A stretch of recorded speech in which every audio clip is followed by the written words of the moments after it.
With overnight temperatures starting to dip below freezing, many of us are probably turning up the heat in our homes, but local fire officials say the risk for carbon monoxide poisoning goes up as the temperatures go down. They say any house that gets its heat from natural gas or wood pellets should especially have CO detectors.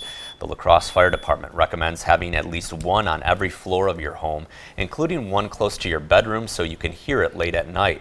They also say it's possible for the detectors to wear out over time, so it's a good idea to replace them every so often.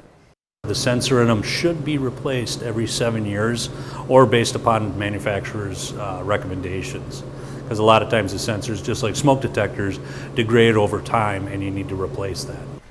With the time change this weekend, the fire department says it's also a good time to switch out the batteries on any smoke or carbon monoxide detectors you have in your home.